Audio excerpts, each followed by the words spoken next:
Halo semua guys, apa kabar? Doa saya sehat selalu dalam keadaan apapun. Amin. Pada episode ini, Penayonda akan membagi seputar dunia kimia. Jadi, sebelum kita lanjut ke pembahasannya, kita coba cek dulu nih. Apa yang kita pernah dengar tentang kimia dari kita punya guru atau orang tua kita di rumah atau kakak kelas atau kita nonton di film-film atau kita baca di buku, di berita dan banyak lagi sumber lainnya.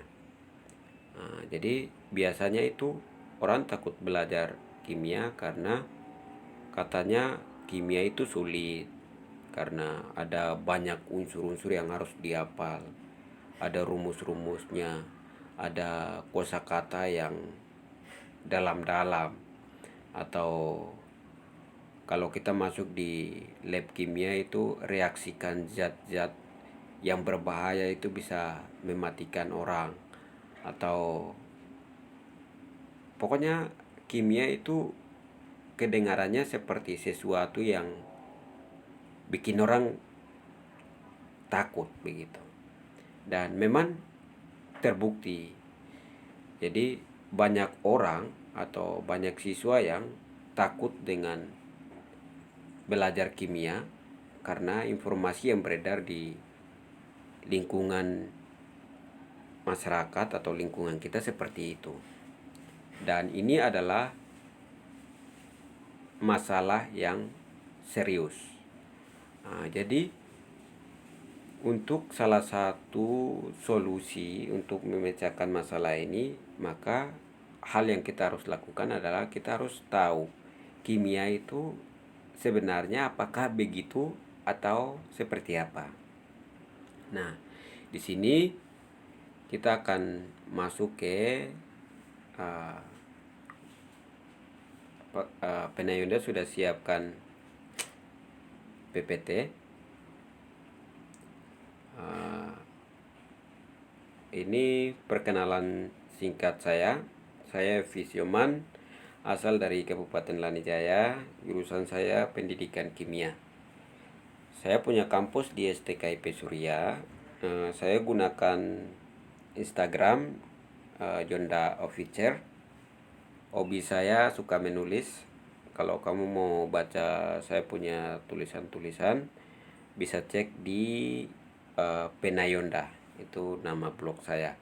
Kemudian saya idolakan Bob Marley karena dari lirik-liriknya itu banyak bicara tentang nilai-nilai harga diri, identitas, budaya, dan martabat manusia.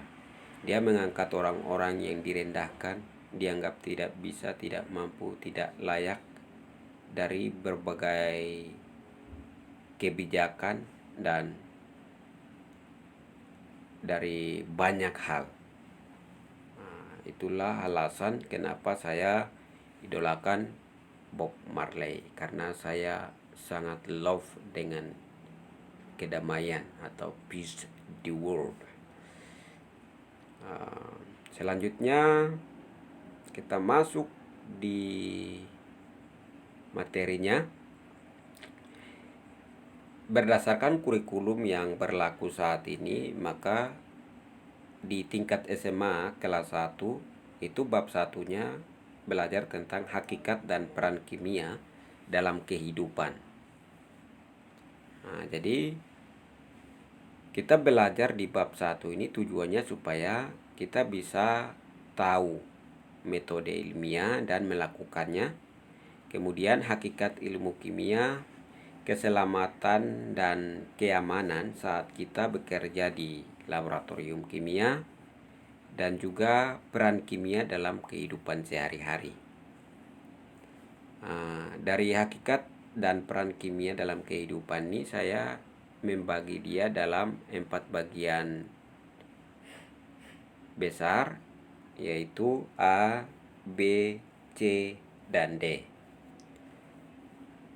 Masing-masing ini kita akan bahas satu persatu, karena kalau kita sikat sekali ini bahaya, nanti durasinya sangat panjang dan membosankan.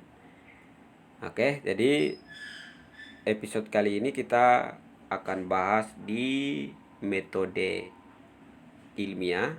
Di metode ilmiah ini ada kegunaan metode ilmiah, karakter metode ilmiah, dan tahap-tahap atau langkah-langkah metode ilmiah.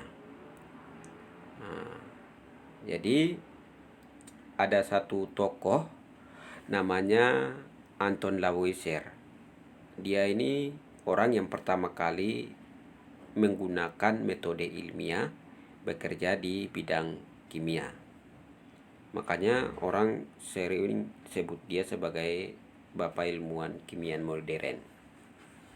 Dan definisi sederhana dari metode ilmiah adalah suatu cara sistematis atau keberlanjutan yang digunakan oleh ilmuwan untuk memecahkan masalah-masalah dan memperoleh ilmu pengetahuan.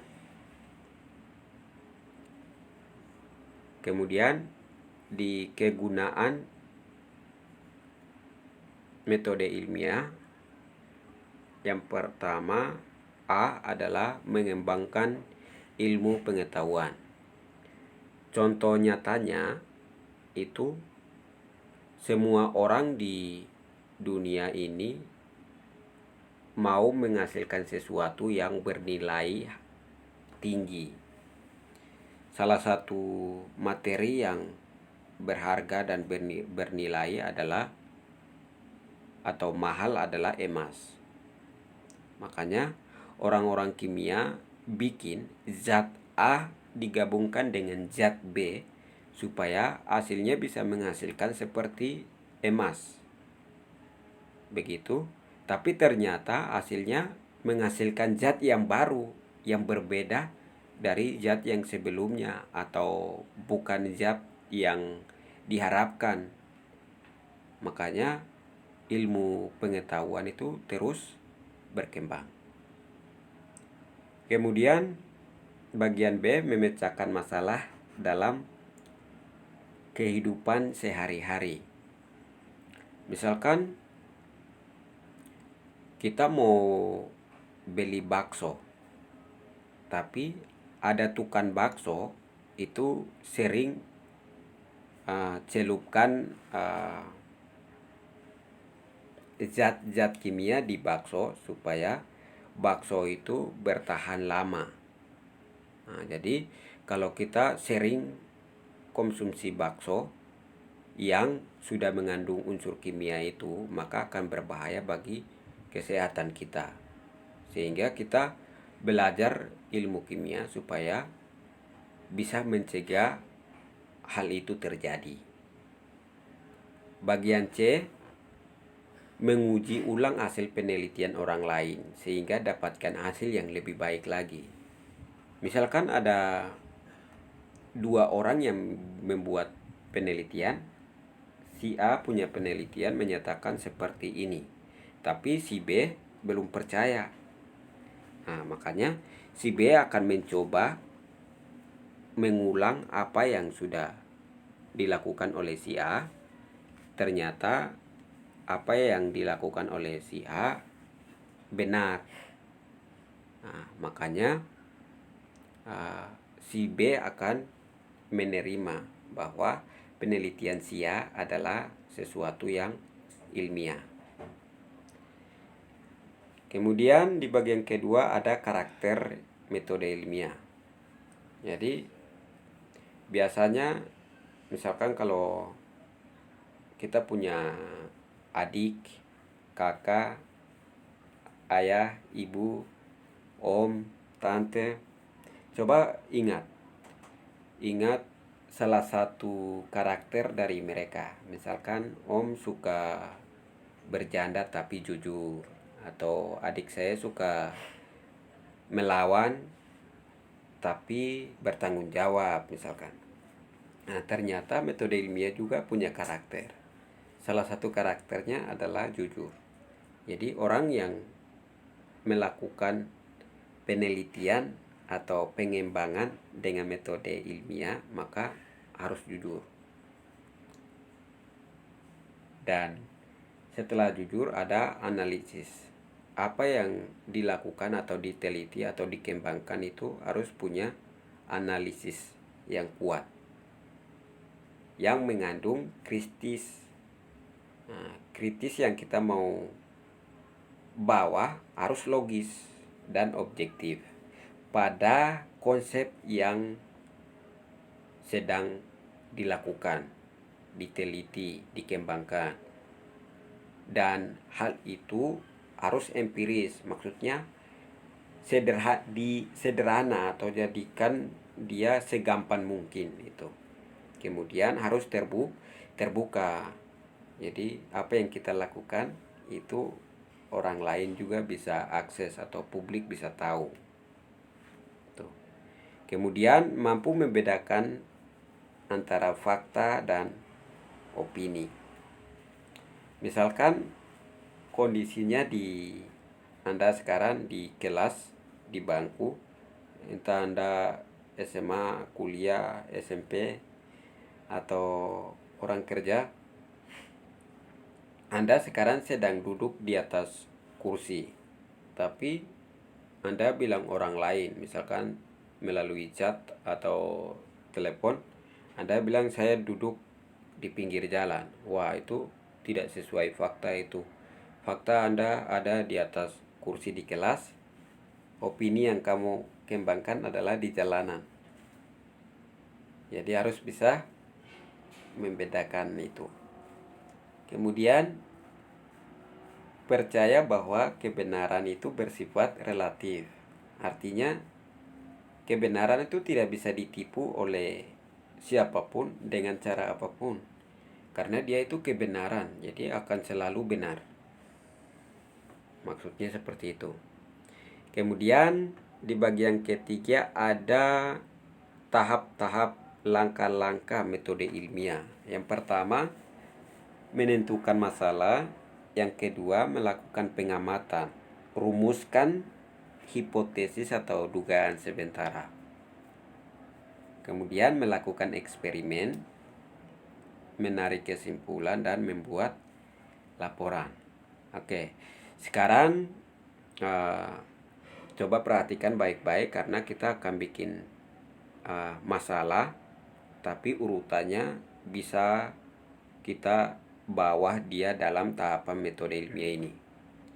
Misalkan kamu punya mangkok, terus mangkok itu kamu mau timba air di dalam ember yang lebih besar. Kemudian mangkok itu kamu kasih balik arahnya. Jadi air tidak akan terisi ke dalam mangkok karena apa? Nah, itu adalah masalah. Jadi ketika kita amati bahwa mangkok itu terbalik, airnya tidak bisa terisi. Nah, makanya kita rumuskan hipotesis atau dugaan sementara bahwa di dalam mangkok itu ada sesuatu itu. Dan sesuatu itu kita belum ketahui apa. Nah, untuk membuktikan sesuatu itu, maka kita harus melakukan eksperimen untuk membuktikannya. Setelah kita melakukan eksperimen, ternyata air tidak bisa terisi ketika mangkok arahnya terbalik karena ada udara di dasar mangkok. Nah, itu kesimpulannya kita dapat ada udara, oksigen, ya, O2O. Maka kita membuat laporan. Laporan ini sebagai hasil dari apa yang kita sudah melakukan eksperimen melalui tahap-tahap metode ilmiah. Oke, episode kali ini kita cukupkan sampai di sini, dan selanjutnya kita akan lanjut tentang hakikat ilmu kimia. Jadi sebelum kita lanjut, apabila ada pertanyaan terkait dengan apa yang kita sudah bahas ini, silakan komen, dan jika bermanfaat boleh bagi share ke teman-teman lain atau media sosial kalian semua. Sampai jumpa di episode berikutnya. Bye.